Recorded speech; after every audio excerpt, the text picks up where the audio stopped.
Hey guys, welcome back our new blog. तो आज का ब्लॉग दिल्ली टू माता वैष्णो देवी यात्रा का होने वाला है। सामने हम लोग की कार आ चुकी है और अब हम लोग निकलने वाले हैं नई दिल्ली रेलवे स्टेशन की ओर। तो गाइस, अब कार में सामान रख दिया गया है और अब हम लोग निकलते हैं माता वैष्णो देवी के दर्शन के लिए। माता रानी का नाम। अब हम लोग अपनी यात्रा की स्टार्टिंग कर चुकी है और अब हम लोग नई दिल्ली रेलवे स्टेशन की ओर जा रहे हैं।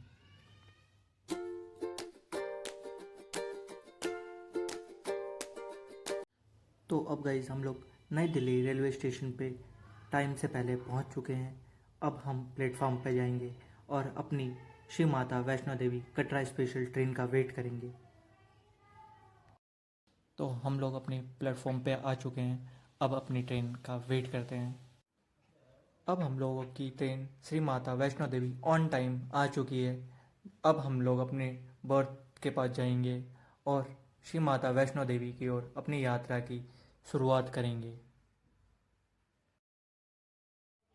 तो गाइज, अब हम लोगों की ट्रेन जम्मू तवी पहुंच चुकी है 11 बजे अगले दिन। दिल्ली से जम्मू तवी की दूरी 609 किलोमीटर की है और अभी हमारी ट्रेन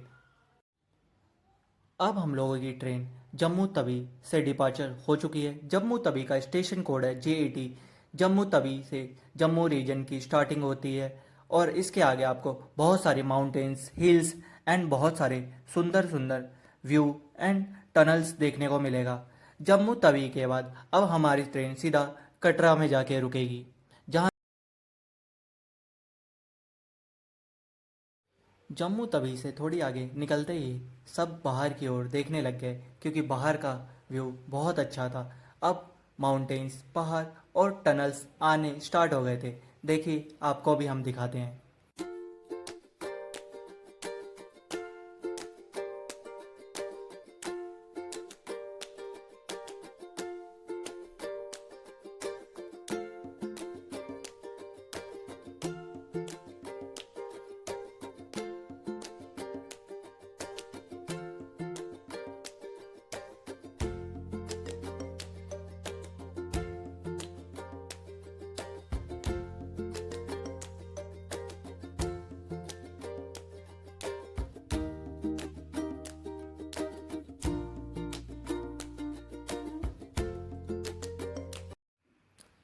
तो फाइनली गाइज, अब हम लोग श्री माता वैष्णो देवी कटरा रेलवे स्टेशन पे पहुंच चुके हैं और अब हम ट्रेन से उतरते हैं और बाहर जाके त्रिकुटा पर्वत के दर्शन करवाते हैं, जो हमें रेलवे स्टेशन से ही हो जाता है। हे गाइस, अब हम लोगों का ट्रेन का सफ़र यहीं ख़त्म होता है और इसके आगे हम लोग यात्रा की स्टार्ट करते हैं पैदल माता रानी के भवन की ओर।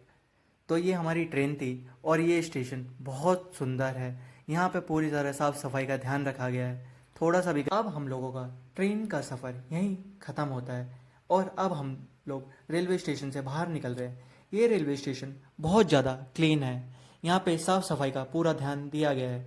रेलवे स्टेशन से बाहर निकलते ही आपको त्रिकुटा पर्वत के दर्शन होते हैं, जहाँ हमारी माता रानी विराजमान है और यहीं माता का भव्य भवन है।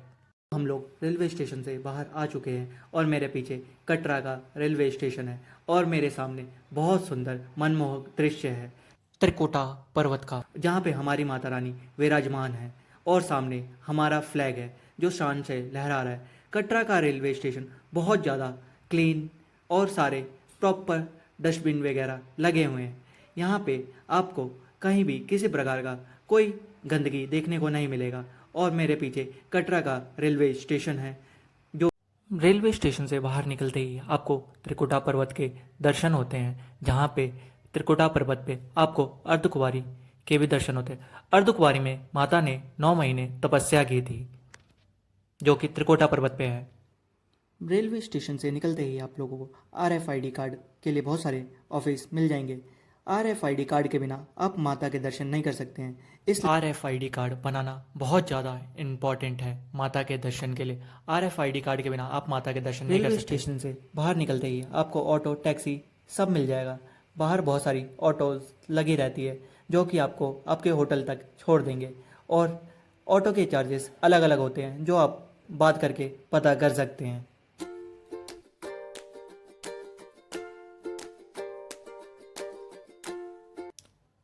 तो अभी गाइस रात के 10 बज चुके हैं और अभी हम लोग हैं दर्शनी द्वार पे और आज डेट है 5 मार्च 2026 और दर्शनी द्वार से अब हम अपनी यात्रा को शुरुआत करते हैं। दर्शनी द्वार से माता की भवन की दूरी कुल 13 किलोमीटर की है और दर्शनी द्वार पे अब हम लोग चेकिंग करवा के माता की भवन की ओर आगे बढ़ेंगे। तो अब हम सब अपने RFID कार्ड को पहन रहे हैं और आगे बढ़ेंगे माता के दर्शन के लिए। RFID कार्ड माता के दर्शन के लिए बहुत ज़्यादा इम्पॉर्टेंट होता है। अब हम लोग चेकिंग के लिए आगे बढ़ रहे हैं। अब हम सब दर्शनी द्वार से चेकिंग करवा के आगे की ओर माता की भवन की ओर निकल चुके हैं।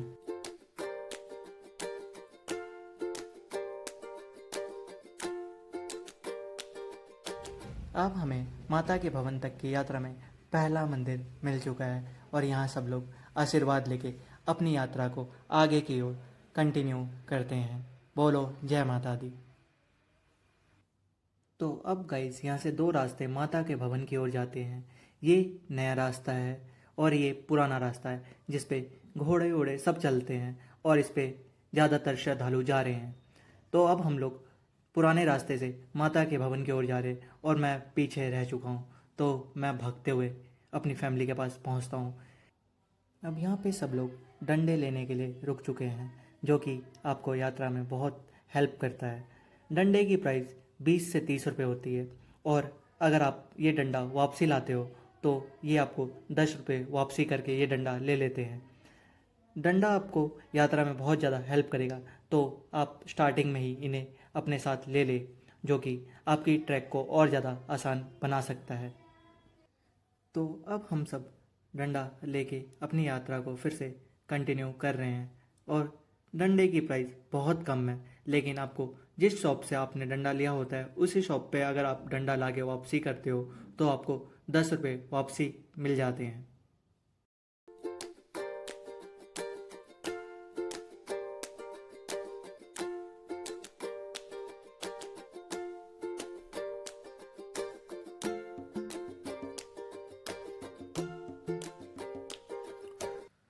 लगभग 2.5 किलोमीटर की यात्रा पूरी करने के बाद हम लोग इस यात्रा के पहले पड़ाव पे पहुंच चुके हैं। इसे बाणगंगा घाट कहा जाता है। मान्यताओं के अनुसार माता रानी ने हनुमान जी की प्यास बुझाने के लिए अपने बाण से गंगा जी को यहाँ प्रकट किया था, इसलिए इस घाट को बाणगंगा घाट कहा जाता है और अभी यहाँ पानी का लेवल बहुत कम है।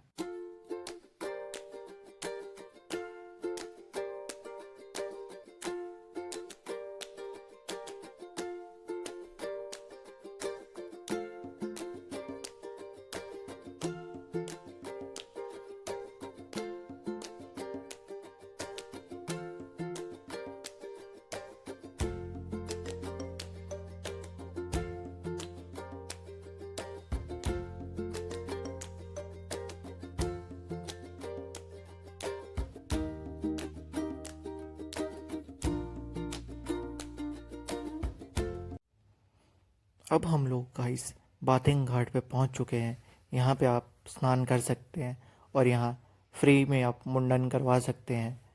अब हम लोग पहुंच चुके हैं चंद पादुका मंदिर। चंद पादुका मंदिर का मान्यता ये है कि जब बाबा काल भैरव माता रानी का पीछा कर रही थी तो माता रानी ने कुछ समय तक यहाँ विश्राम किया और उन्होंने पीछे मुड़ के देखा, तब से माता रानी के यहाँ पे चरण छाप पड़ गए। तब से इस मंदिर का नाम चंद पादुका रख दिया गया और यहाँ आज भी माता रानी के चरण चिन्ह मौजूद है। यात्रा के दौरान आपको जगह जगह पे चेक पोस्ट मिल जाएगा जहाँ पे आपके सामान की चेकिंग हुई, जो कि यात्रा की सेफ्टी के लिए होता है, तो यहाँ प्लीज़ कोऑपरेट करें।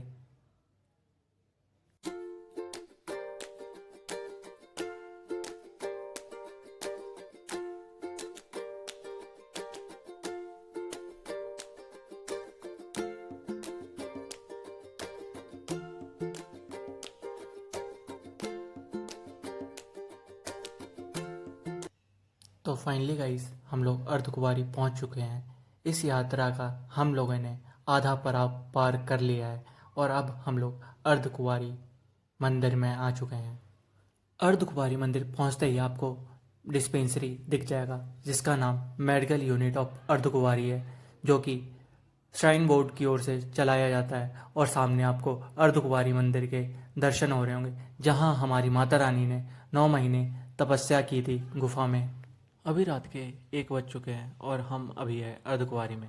अर्धकुंवारी में रात के 1 बजे भी देखिए कितने सारे श्रद्धालु है और पूरा परिसर भरा हुआ है श्रद्धालु से। अर्धकुंवारी के सामने आपको गर्भजोन स्लिप के लिए पर काउंटर मिल जाएगा, जो कि आपके गर्भगृह के दर्शन के लिए होता है। लेकिन आपको टाइम गाइस, अर्धकुंवारी से 2 रास्ता माता के भवन की ओर जाता है। ये जो मेरे सामने है ये पुराना रास्ता है, जो थोड़ा चढ़ाई है इस रास्ते पे, लेकिन भवन इस रास्ते से जल्दी पहुंचा जा सकता है।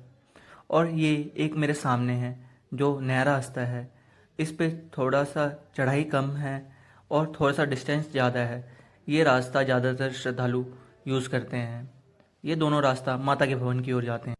गाइस, ये जो है ये नया रास्ता है जो भवन की ओर जा रहा है, और हम लोग इस रास्ते से भवन की ओर जा रहे हैं। इस पे चढ़ाई कम है, लेकिन पुराने रास्ते के मुकाबले डिस्टेंस थोड़ा सा ज़्यादा है। लेकिन इस रास्ते पे आपको घोड़े नहीं मिलेंगे, इस रास्ते पे घोड़े नहीं चलते हैं। इस पे बस श्राइन बोर्ड की कार वगैरह बैटरी कार चलती है, जो कि माता के दर्शन के लिए भक्तों को ले जाते हैं। देखिए गाइस, फाइनली हम माता के भवन के कितने करीब पहुंच चुके हैं। यहाँ से माता की भवन की दूरी 2.75 किलोमीटर बचा है, और रात के 3:30 बजे भी कितने सारे श्रद्धालु माता के दर्शन के लिए जा रहे हैं, और सब पूरे श्रद्धा भाव से अपनी यात्रा को पूरा कर रहे हैं। चलिए गाइस, हम भी अब आगे बढ़ते हैं माता के दर्शन के लिए। फाइनली गाइस, अब हमें माता के पहले दर्शन होने स्टार्ट हो चुके हैं। यहाँ से माता के भवन की दूरी बस 2 किलोमीटर बचा हुआ है, और सबकी थकावट दूर हो चुकी है माता के दर्शन करते ही। और सब लोग यहाँ पे फ़ोटो क्लिक करवा रहे हैं माता के साथ। और अब हम आगे अपनी यात्रा को कंटिन्यू करते हैं। यहाँ से माता की भवन की दूरी बस 2 किलोमीटर और बचा है। धीरे धीरे श्रद्धा भाव से माता के भवन की ओर जाते जा रहे हैं, और देखिए फिर से हमारी माता का भवन दिख रहा है। देखिए गाइस, कितना पास हम आ चुके हैं माता के भवन के। अब बस कुछ टाइम और फिर हम माता के दर्शन करेंगे और माता का आशीर्वाद। हम लोग पार्वती भवन पहुंच चुके हैं। ये भी श्री माता वैष्णो देवी श्राइन बोर्ड की ओर से चलाया जाता है। यहाँ पे भी आपको डोरमेट्री 150 रुपये पर पर्सन और लॉकर की फैसिलिटी मिल जाएगी, जहाँ पे आप सामान आराम से रख सकते हैं। अब हम लोग का इस मनोकामना भवन पहुंच चुके हैं। ये भवन भी shrine board Shri Mata Vaishno Devi trust की ओर से चलाया जाता है। यहाँ पे भी आपको डोरमेट्री मिल जाएगा, और यहाँ पे आपको लॉकर की फैसिलिटी भी मिल जाएगा। यहाँ पे आप अपना सामान रख के माता के दर्शन आराम से कर सकते हैं। और यहाँ पे कैंटीन भी है जो रीज़नेबल प्राइस पे सब। अब गाइज, हम लोग नहा के रेडी हो चुके हैं और सामने माता का भवन है, और अब हम लोग माता के दर्शन करने जा रहे हैं। तो अब हम दर्शन करके आपसे मिलते हैं फिर। अब गाइज, हम लोग माता के दर्शन करके आ चुके हैं। माता रानी का दर्शन बहुत अच्छे तरीके से हुआ, और सामने माता रानी का भवन दिख रहा है, और सामने हमें त्रिकुटा पर्वत के भी दर्शन हो रहे हैं। अगर आप लोग मार्च में आ रहे हैं तो आप मार्च में माता रानी के बहुत अच्छी तरह से दर्शन कर सकते हैं। अब गाइज, हम लोग दर्शन करके आ चुके हैं, और सामने कितना अच्छा व्यू है। सामने हमारी माता का भवन, और सामने हमें त्रिकुटा पर्वत के भी दर्शन हो रहे हैं। और सामने आपको रोपवे मिल जाएगा जो आपको भैरव बाबा के दर्शन के लिए ले जाता है, जिसके चार्जेस 100 रुपये होते हैं। हम लोगों ने माता रानी के दर्शन कर लिए, और सामने माता रानी का मंदिर है। और अब हम लोग बाबा काल भैरव के दर्शन करने जा रहे हैं, और सामने आपको लॉकर रूम की फैसिलिटी मिल जाएगी। वैष्णो देवी में जगह जगह आपको श्राइन बोर्ड के लॉकर रूम की फैसिलिटी मिलती है, जो कि बिल्कुल फ्री होता है। और यहाँ पे आप अपने सामान को रख के आराम से माता के दर्शन कर सकते हैं, जो कि बिल्कुल निःशुल्क होता है। जैसे ही आप मनोकामना भवन से थोड़ा सा आगे निकलते हैं तो आपको भेंट शॉप मिल जाएगा, जहाँ पे आप प्रसाद वगैरह ले सकते हैं। और भेंट शॉप के सामने ही आपको रोपवे का स्टेशन मिल जाएगा, जहाँ से आप केबल कार लेके बाबा काल भैरव के दर्शन के लिए जा सकते हैं। और अब हम लोग काल भैरव के दर्शन के लिए जा रहे हैं रोपवे से, और सामने माता रानी का मंदिर भवन हमें दिखाई दे रहा है। हम लोग रोपवे स्टेशन के अंदर आ चुके हैं और अब हम लोग अपनी टिकट चेक करवा के आगे रोपवे की ओर बढ़ेंगे।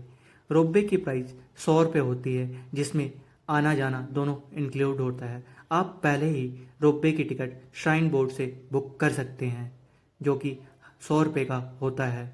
और देखिए अब हम लोग तो देखिएगा इस रोपवे कुछ इस तरह का होता है। इस रोपवे से आप बाबा काल भैरव के दर्शन करने जा सकते हैं, जिसकी प्राइस 100 रुपये होती है, जिसमें आना जाना दोनों इंक्लूड होता है। तो फाइनली गाइस हम लोगों की रोपवे आ चुकी है, जिस पे हम बैठ के बाबा काल भैरव के दर्शन करने जाएंगे।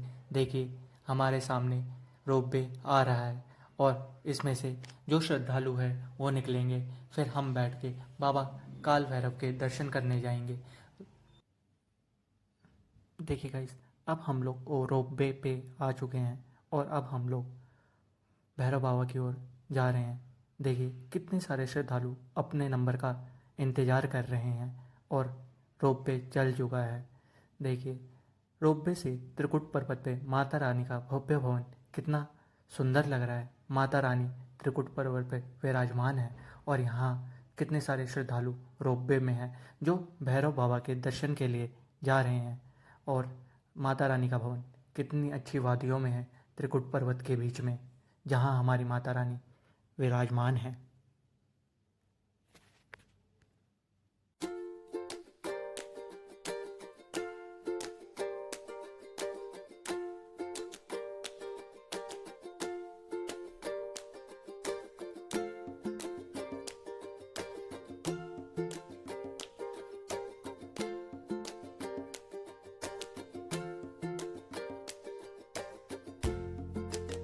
तो फाइनली गाइज हम लोग रोपवे स्टेशन से निकल चुके हैं और धीरे धीरे बाबा काल भैरव के मंदिर के पास पहुंच रहे हैं। और यहाँ पे पीछे मेरे रोपवे स्टेशन था, जो कि नीचे है, और अब हम लोग ट्रैक पे आ चुके हैं। यहाँ से मंदिर कुछ 100 से 150 मीटर दूर है और यहाँ पे आपको भेंट शॉप मिल जाएगा, जो कि श्राइन बोर्ड की ओर से है, जिसके प्रसाद की प्राइस 50 रुपये होती है और 100 रुपये। यहाँ से आप जो प्रसाद लेते हैं वो अगर गाइस मंदिर में चढ़ा सकते देवी आते हैं और बाबा काल भैरव के दर्शन नहीं करते हैं तो आपकी यात्रा अधूरी मानी जाती है। इसलिए अगर आप लोग वैष्णो देवी आते हैं तो बाबा काल भैरव के दर्शन जरूर करें, इससे आपकी यात्रा पूरी हो जाती है। तो गाइस अब हम लोगों ने भेंट शॉप से प्रसाद ले लिया है और अब हम धीरे धीरे बाबा के दरबार की ओर अपनी हाजिरी लगाने जा रहे हैं, जिससे हमारी यात्रा पूरी हो जाएगी। और अब हम बाबा काल भैरव के दर्शन करने के लिए धीरे धीरे आगे बढ़ रहे हैं। यहाँ से मंदिर की दूरी अब 100 मीटर रह गया है।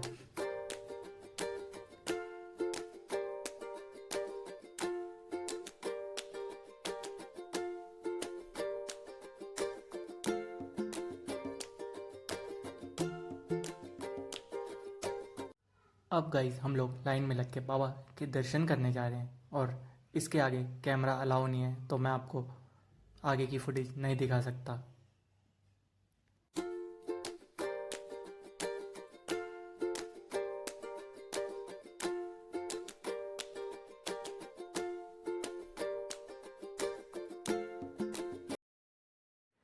फाइनली गाइस हम बाबा काल भैरव के दर्शन करके आ चुके हैं और सामने बाबा का दरबार है और यहाँ हम सब लोग बैठे हुए हैं।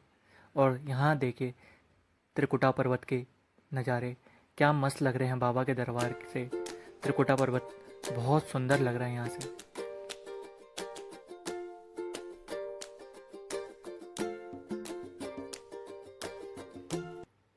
अब हम लोगों की दर्शन हो चुके हैं बाबा काल भैरव और माता रानी के, और अब हम लोग नीचे जा रहे हैं और देखिए कितना सुंदर त्रिकुटा पर्वत पे माता रानी का भवन लग रहा है।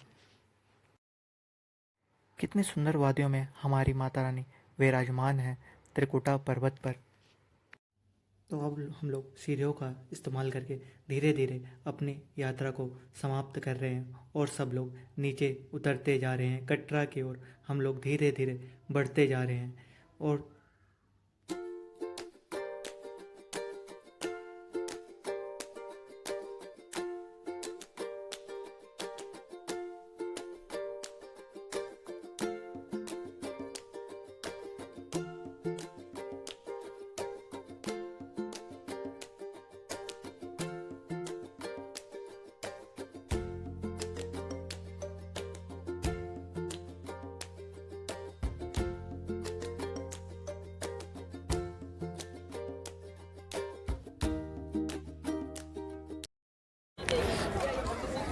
फाइनली गाइस हम लोगों की यात्रा यहाँ पूरी होती है। यहीं से इस ब्लॉग की शुरुआत हुई थी और यहीं पे दक्षिणी द्वार पे इस ब्लॉग को मैं ख़त्म कर रहा हूँ। मिलते हैं किसी नेक्स्ट वीडियो में।